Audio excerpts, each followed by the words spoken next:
पण सांगितलेलं की ते आमच्या संघाला म्हणजे कारण या ग्रामीण विभागामध्ये पहिल्यांदा आम्ही ड्रेस कोड आणलेला की आम्ही प्रत्येक संघ टुर्नामेंटमध्ये खेळताना एकच टी शर्ट आणि एकच टी शर्ट ट्रॅक घालून उतरायचो. तर त्यांनी आमचं खूप कौतुक केलेलं. मला स्वतः त्यांनी बोलावलेलं की तुम्ही जो व्हाईट ड्रेस करता या आपल्या विभागामध्ये कोणीच करत नाही, तर ते तुम्हाला बघूनच मला खूप म्हणजे बरं वाटतं आणि त्यांनी मला शाबासकी दिलेली त्याबद्दल. आणि शेवटची आठवण अशी होती की ज्यावेळी साबेची इथे जी टुर्नामेंट झाली तेव्हा दादांनी आम्हाला स्वतः म्हणजे बेस्ट ऑफ लक दिलेला. ती आमची शेवटची आठवण आहे की तिथून जेव्हा ते निघाले तेव्हा आमच्या पाठीवर त्यांनी हात दिला की तुम्ही चांगले खेळता आणि आता आम्ही तर हारलोय पण तुम्ही चांगला खेळ करा. तर त्यांचा आशीर्वाद नक्कीच आमच्या पाठीमागे आहे. डेफिनेटली खूप चांगलं वक्तव्य आहे. All the best. आणि गतवर्षी सुद्धा विनायक खूप चांगलं दादांबद्दल त्यांनी वक्तव्य केलं होतं आणि निश्चित ऑल द बेस्ट, कारण दादांचे आशीर्वाद नेहमीच वडोली संघाच्या बाजूने असतील. आणि लगेच आपण वडिया मैदानाच्या आतमध्ये सामना सुरू झाला आहे, दुसरं सत्र सुरू झालं आहे आणि समालोचन कक्षामध्ये सुद्धा तुम्हाला चेंज पाहायला मिळतोय. वडिया कॉमेंट्री बॉक्समध्ये विनोद पाटील यांच्याकडे प्रभाकर खर्डे आणि त्याचबरोबर जनार्दन साळुंके साहेबांचं आगमन होत आहे. दोघांचंही व्यक्तिमत्वांचं या व्यासपीठावर मनपूर्वक आणि हार्दिक हार्दिक स्वागत.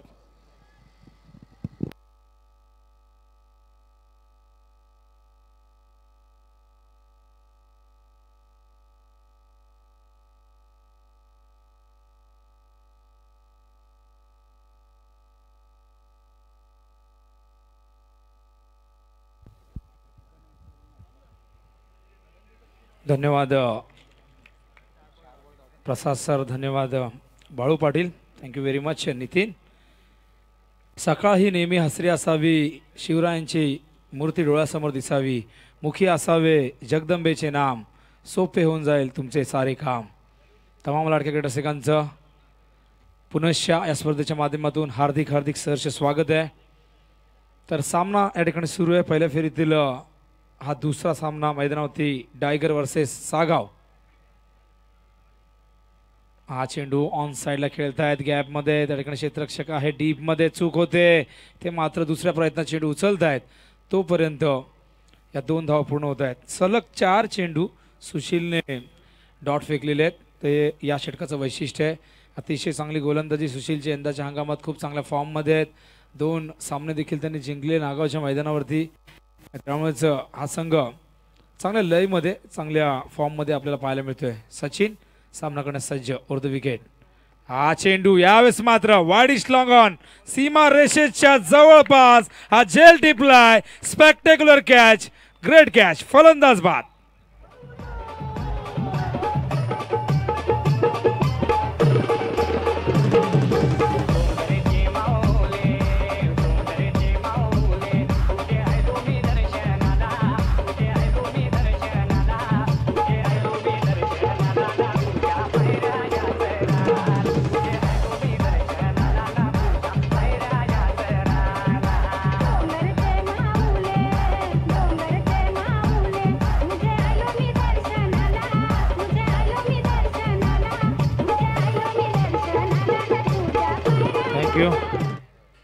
तर पहिला धक्का लागतोय